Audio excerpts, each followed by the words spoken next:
just break down. Just break down. Let's talk about the brouhaha here in Providence this week. Trinity Rep announcing that it's putting on a stage production of The Prince of Providence. And former CNC Chief of Staff Artine Kaloyan and CNC nephew, the spokesperson for the CNC Foundation, Brad Cerqueta, both took issue, A, saying the former mayor never liked the book, and of course B, he didn't like the book. Have you read it? and B, they said they weren't consulted. Is this all PR is good PR? Well, I think, yeah, right. I think all PR is good. You know, sort of in Warhol, everybody be famous for 5 minutes. I think the book, which is a very fine book by Mike Stanton, an investigative piece, but also really quite well written, elegantly written, is a good basis for a play about Buddy Cianci, a television series, whatever. Even though I have to confess I'm tired of Buddy Cianci and the whole sort of cologne-soaked persona. I don't think they can do very much about it. The book, again, it's a respectable book, a bestseller, and I think they're just going to have to suck it up. Too bad, you know. Very big question. Will you go see this production? No, I will not go. I will not go see it because I'm tired of Buddy Cianci. So we'll not go see it. I think we probably have heard the last of the brouhaha. Trinity, of course, is going to put it on. Right. It will be interesting to see who they cast as Buddy. It'll be very interesting. I think years ago, I think Oliver Platt was going to be cast in a movie version to be directed by Michael Correnti, who turns out to be, of course, the nephew of Mr. Cianci, chief of staff, a chief of staff who ended up going to prison for his work with Mr. Cianci. So somebody like that, a good character actor. I'll be interested to see how they can find somebody who looks like Buddy too. All eyes, of course, on Trinity Rep moving forward. Let's talk a little bit about things taking place both here in Rhode Island and nationally. Purdue Pharma, who the state of Rhode Island, along with others, is suing for what they say is their role in the opioid crisis. As GoLocal has reported, the governor has taken significant amount of donations from Jonathan Sackler of the Purdue Pharma family and board member. Now Purdue purportedly is looking at filing bankruptcy to deal with all these lawsuits. Right. A couple of things there. I kind of wonder if, based on some of the documentation of what the members of the Sackler family are still involved with the company, and they've tried to push their association with the company in some distance, in terms of trying to press salesmen to sell more fentanyl and all this stuff, I wonder if there's some criminal liability. We'll find out, not just civil law liability. Well, there'd certainly be lawsuits almost to the end of time. There'll be lawsuits as long as there'll be documentaries about Buddy Cianci.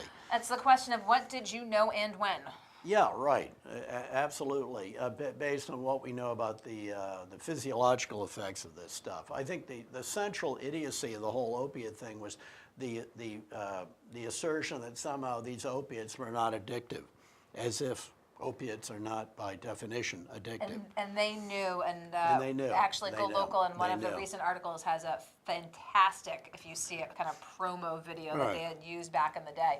It will make your skin shake or But I wish the governor, I'll do a little editorial, I wish the governor would give the money back. This is a deeply compromised family, the Sackler family, despite the number of bronze plaques they put on museums and fancy colleges. The Sackler building at Harvard College and so on and so forth. You know, it's just too compromised. The governor's political ambitions, everything will not be unduly harmed if she just gave back the money. Well, we shall see. We've asked numerous times.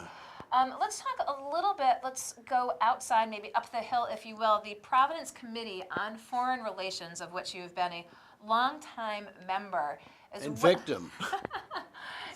welcoming a former chief of staff to the British royal family. Miguel Head is currently now at Harvard University. He's going to come speak to the princess. He's the chief of staff, and certainly an advisor to the family in general. And is coming on next Thursday to speak at the Hope Club. If folks are interested, we have those links up as well. About the royals, he's going to, I'm sure, discreetly, but accurately. You want to talk about Brexit? Yeah, I want to talk about Brexit because the reason he's in Cambridge this year is to do research on the demography and the kind of socioeconomics of votes like Brexit. Maybe you could say by extension of votes for Donald Trump too. And this intrigues me a lot, but this shows you what a moron I am, because of course everyone who wants to hear about the royals. When I communicated with Mr. Head, he was very good humor. I said, well, you probably don't want to talk about the royals. I said, no, to the contrary, I'd be happy to talk about the royals. The question is, how much can he talk about? Yeah, how much can he talk about the royals? I think he will be he's clearly a very interesting man, of Portuguese background, by the way. But I do hope he talks about some of the seething resentments that helped lead to the rather narrow Brexit vote. And that'll be this coming Thursday at the Hook Club at the Providence Committee on Foreign Relations. But let's get a little closer this weekend. What can we expect in your column? Well, let me see, what are we going to talk? I talked a little bit about Watergate, because Watergate in terms of the new brewing impeachment process against Donald Trump. And I think it'll be interesting because Donald Trump is far more corrupt man than Nixon ever was. But I talk about it's a political process, whatever the legal and constitutional elements. Removing a president or beginning the process of removing a president is a political process. They've got to get the vote in the House to impeach him, which basically is an indictment, and then it goes over to the Senate. And I think given the way the Senate's run out, it's narrowly controlled by the Republicans and controlled with iron, if sometimes amoral efficiency by Mitch McConnell. I think barring a change of world historical proportions, I think it's highly unlikely, in fact virtually impossible, the Senate would vote to convict Donald Trump because they're worried about his base. And something like 85% of Republicans think Trump is wonderful. So you parse this in the column this weekend. Yeah, so if Trump were, I don't think it's going to happen. If Trump were reelected, but somehow the Democrats had control of both houses of Congress, maybe it would happen after that. But I think it's much more likely that Trump would leave as these investigations, even at the state level, especially in New York, move in and expose members of his family to unpleasantness. So other than politics, what else we got going on? You know what bobwhites are? You know, they're birds that make a lot of noise. Bobwhite? There was an interesting piece in the New London Day about why we don't hear many bobwhites anymore. The reason is that it used to be there were a lot more open fields and pastures and so on in New England, even through my boyhood. Now this is pretty much grown over, interspersed, of course, with housing developments and McMansions. So there aren't as many bobwhites. This piece I thought was interesting take on kind of how humans change nature around them. Sounds which I thought was engaging. I think New Englanders love nature stories. Anyway. I heard the birds this morning. Did you hear them? I did not. No. But I've been increasingly spending time in my cellar because it's safer there. And could I talk just one quick thing? Sure thing. We talked about Buddy being back, and will it ever end?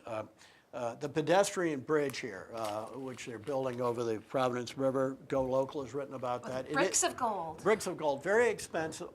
On the other hand, I think since it will be not only a way of getting across the river, but a form of a destination, really, a kind of destination. It's kind of a wooden deck. And I think the money is probably worth it.